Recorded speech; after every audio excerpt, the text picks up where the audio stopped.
Civil code के लिए dictation संख्या 21, स्पीड 80 शब्द प्रति मिनट। Ready, start. याचिकाकर्ता के विद्वान अधिवक्ता ने तर्क दिया कि पहले वादी प्रत्यार्थी ने SCC वाद संख्या 48/2014 दायर किया था, जिसमें 5/3/2022 की तारीख तय की गई थी, लेकिन प्रत्यार्थी के विद्वान अधिवक्ता किसी अन्य न्यायालय में व्यस्त थे, इसलिए वह न्यायालय के समक्ष उपस्थित नहीं हो सके थे, उसी दिन न्यायालय ने एक पक्षीय कार्यवाही का आदेश पारित कर दिया,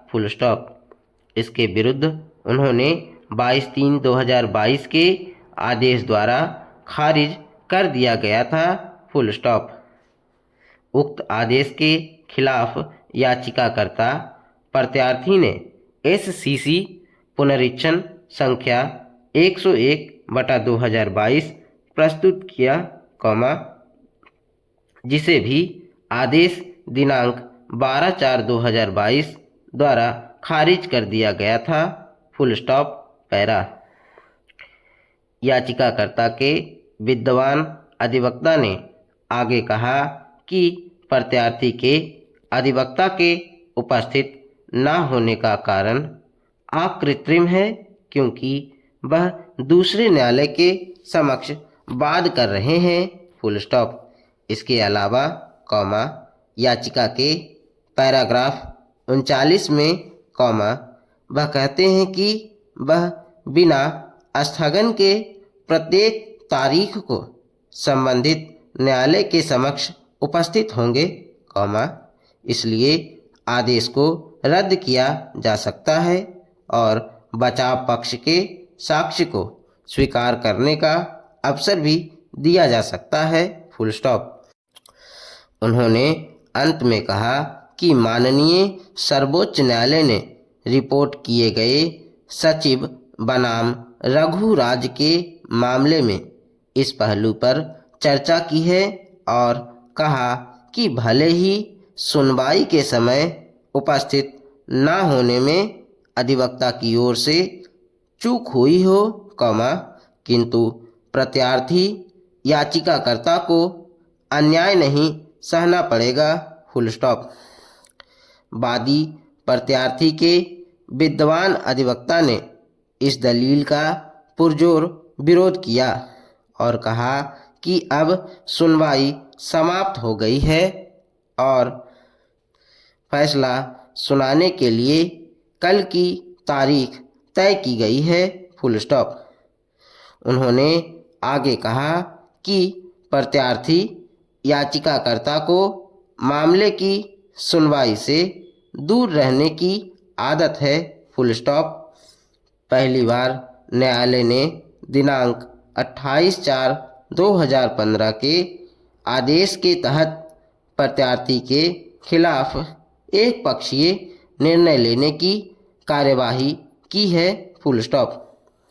उक्त आदेश दिनांक 19/5/2015 के आदेश द्वारा वापस ले लिया गया,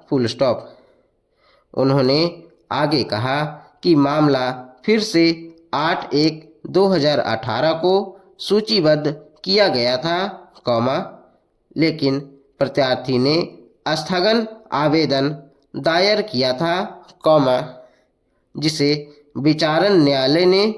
250 रुपये की लागत के साथ स्वीकार कर लिया था, इसके बाद मामला को सूचीबद्ध किया गया था और दोनों पक्षों के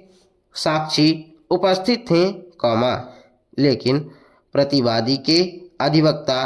प्रश्न के लिए उपस्थित नहीं थे और तदनुसार PW1 की प्रतिपरीक्षा का अवसर समाप्त कर दिया गया था,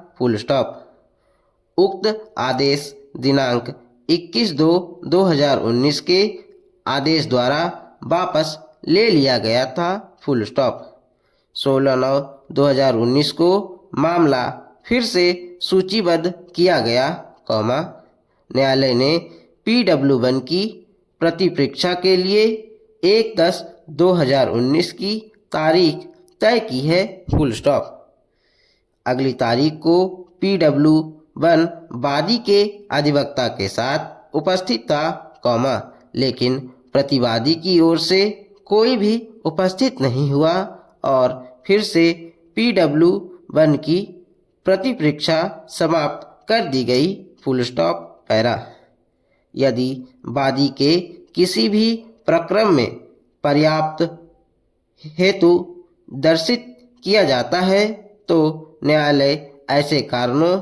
से जो लेखबद्ध किए जाएंगे पक्षकारों या उनमें से किसी को भी समय दे सकेगा और बाद की सुनवाई को समय समय पर स्थगित कर सकेगा, फुल स्टॉप।